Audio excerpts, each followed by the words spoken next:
Selamat pagi. Pagi, Bu. Apa kabar hari ini? Baik. Kabar baik dan luar biasa. Kita semua masih sehat dan bisa berkumpul pada pagi hari ini. Pagi ini kita akan mulai pembelajaran kita. Sebelum kita mulai, Ibu Guru minta Lukas untuk pimpin. Sebelum kita mulai dengan belajar mengajar pada pagi hari ini, kita membuka dengan doa. Doa mulai segala puji dan syukur kepada Bapa yang Maha Kuasa. Selamat pagi pada pagi hari ini kami bersyukur untuk kehadiran kita itu yang akan melalui Tuhan yang Maha Kuasa. Dengan terlindungan dalam pemerintahan dan bisa mendapatkan Tuhan adalah yang Maha Kuasa. Pada pagi hari ini doa ini kami mohon kepadamu bahwa Tuhan Yesus Tuhan kami. Amin. Amin. Bapa dan Putra dan Roh Kudus. SMK bisa. SMK hebat. SMK luar biasa. Guru mengabsen dulu. Antonia hadir Ibu. Ibu Rita hadir Bu. Lucia hadir Bu. Natalis Hadir. Lukas Hadir Bu Guru. Novela Nela. Oke. Berarti hadir semua ya. Ya. Pertemuan minggu lalu ada yang masih ingat? Atau kita Allah yang unik itu pada bagian pertama bab 1 bicara tentang mengenali diri pribadi kita di bab yang pertama, atau bicara Allah yang unik. Kemudian manusia makhluk otonom yang kita belajar di bab 2 tentang suara hati. Materi kita hari ini kitab suci Perjanjian Lama dan Perjanjian Baru. Perjanjian Baru. Dengan tujuan yang kita akan capai, tujuan pembelajaran, bahwa peserta ini mampu memahami kitab suci untuk mengenal Yesus. dengan beberapa kriteria pencapaian. Hanya setelah kita pelajari materi ini akan mencapai beberapa kriteria persetujuan pembelajaran, yaitu bagian yang pertama, siswa mampu menemukan kita lihat bagian-bagian perjanjian lama dan perjanjian baru, mengenali kitab suci sebagai buku iman gereja, bukan buku sekedar buku sejarah.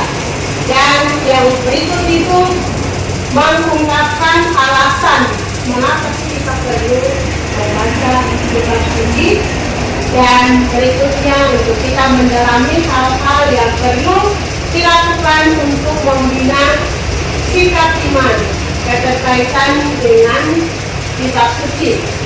Dan yang terakhir sebagai akhir yang kita setelah pembelajaran ini juga kita akan membuat suatu slogan atau iklan yang berisi untuk mengajak membaca kitab suci. Kitab suci itu sebagai sarana yang utama, sumber utama untuk mengenal Yesus.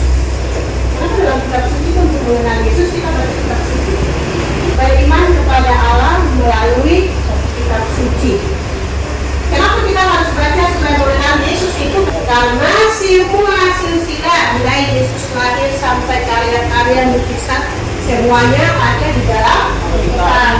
Sekarang juga ada siapkan gambar dengan artikel yang kita harus masuk dalam diskusi kelompok untuk lihat artikelnya, baca dalam kelompok, kemudian perhatikan gambar yang ada di depan ini. Alkitabmu. Jadi ini dia punya ceritanya. Kemudian gambar 3 yang tadi itu Gambar 3 itu di gambar pertama, gambar kedua, dan gambar ketiga. Jadi setelah baca depo artikelnya, baru nanti lihat ini gambarnya gambar apa, ini gambar apa, nanti bisa deskripsikan, oh antara mereka ini ada mana yang beda, terus mana yang sama, dan sementara mereka apa, bisa bicara dalam kelompok.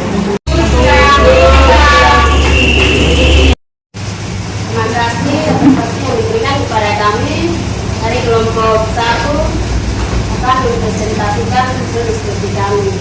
Sebelumnya, perkenalkan nama saya Dede Dede dan rekan-rekan saya adalah Nama saya Dede Itu. nama saya Nela Tubai. Nama saya Dede Nama saya Dede. Langsung saja kita akan membacakan.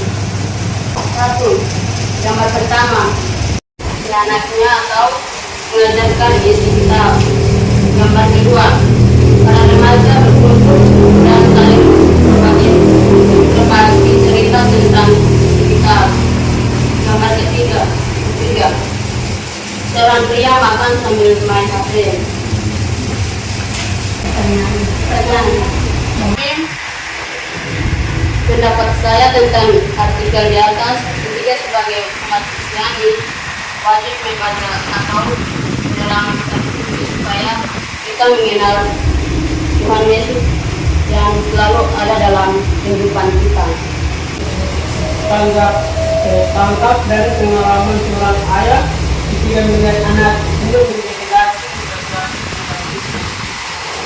awal ayatnya beragam atau bangga melihat anaknya. Apa yang saya tangkap dari minimnya minat umat di lingkungan untuk terlibat dalam pendalaman kitab suci. Ini pendapat saya karena banyak kehidupan dengan alat elektronik serta metode untuk lainnya seperti WA, internet, Facebook, dan lainnya. Kitab suci berarti tidak mengerti apa maksudnya.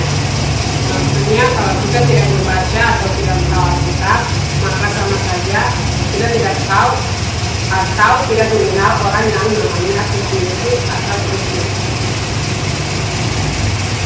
Terima kasih waktunya kami kembalikan kepada baik luar biasa kelompok 1 yang telah melakukan diskusi memahami kitab suci perjanjian lama dan perjanjian baru. Kitab suci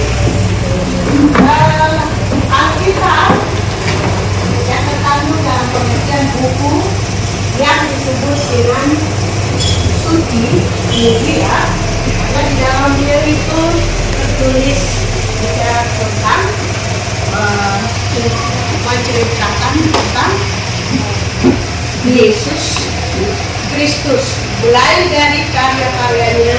Jadi di bagian kitab suci Alkitab itu ada berapa bagian? Dua. Perjanjian lama, baru. Perjanjian lama itu ada berapa? Perjanjian baru ada berapa?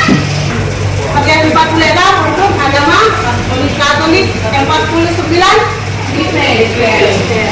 Lalu kitab suci perjanjian lama itu dibagi dalam beberapa bagian-bagian. Ada proses penyusunan kitab suci, ada juga masuk dengan sejarah terbentuknya kitab suci perjanjian lama dan perjanjian baru. Kemudian bagian berikutnya itu ada beberapa alasan mengapa kita harus membaca kitab suci. Kemudian ada juga untuk hal-hal yang membina iman untuk lebih mendekatkan diri kita kepada Tuhan. Jadi kita akan lihat mendalami dari kitab suci dari 2 Timotius pasal 3 ayat 10 sampai menurut saya dari 11 sampai 12. Ya, engkau telah ikut menderita penganiayaan dan sengsara seperti yang telah kuderita di Antioquia dan di Iconium dan Listra. semua pengulian itu pendidikan dan Tuhan telah menentukan dari kami. Ya, baik, luar biasa. Dari fungsi kitab suci sebagaimana dikatakan dalam Satu Paulus. Sedangkan perencana dan penipu akan bertambah-tambah dari penulisan Yesus. Jadi dari surat Paulus itu kita lihat dari bagian yang pertama, mulai dari konsekuensi untuk mengikuti Yesus, dari lihat dari beberapa ayat yang tadi sudah dibacakan, kemudian fungsi atau peran kitab suci, bagaimana apa yang dikatakan dalam Paulus, surat Paulus itu, bahwa surat Paulus kepada tadi Timotius. Kita lihat tadi, ingat sama-sama dari beberapa ayat yang sudah dibacakan tadi, bahwa konsekuensi untuk mengikuti Yesus itu berbagai tantangan, perubahan,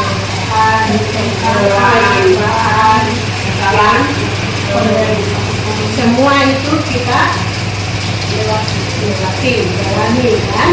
Dari beberapa fungsi peran dan fungsi bagaimana kita memahami kitab suci, harus kita pahami sebagai orang Kristen itu kita harus pahami bahwa kitab suci itu adalah salah satu sumber untuk mengenal Tuhan Yesus sendiri. Karena itu siapa Santo Leonimus bilang, kalau tidak baca kitab suci berarti tidak mengenal Kristus. Maka Santo Leonimus itu mengajak bahwa kalau kita ini sebagai pengikut Kristus, maka kita wajib untuk membaca dan merenungkan kitab suci. Jadi ini ada beberapa pertanyaan tidak diskusi kelompok, tidak langsung tulis sekarang, tapi sekarang dulu kasih waktu hanya 3 menit untuk kita merefleksikan diri bahwa saya selama ini. Yang pertama, bagaimana pandanganku terhadap kitab suci selama ini. Kemudian yang kedua, itu sudahkah aku membaca kitab suci setiap hari. Yang ketiga, seberapa sering aku mendekatkan kepada Tuhan melalui kitab suci. Sungguhkah aku mengenal Yesus? Sungguhkah aku mengasihi seperti mengasihi aku?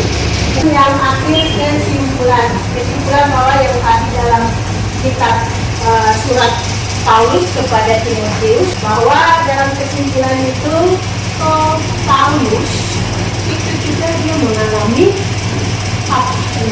penderitaan, tantangan yang dia hadapi. Dari tantangan yang dia hadapi, tapi dia tetap jalan untuk mewartakan kebajikan Yesus.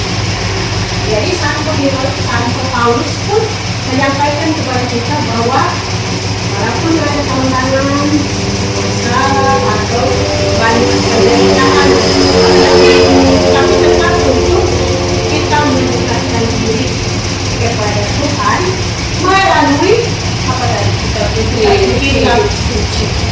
Di akhir dari pertemuan kita ini sebagai tugas yang harus buat, yang tadi membuat slogan atau berupa iklan, yang satu pilih satu perikop, lalu untuk mengajak yang lain pun bisa membaca kitab suci. Kitab suci, jadi kitab suci itu bilang itu semua firman atau kebenaran Allah yang disampaikan di dalam teks kita dituntut untuk membaca dan merenungkan kitab suci. Itu tugas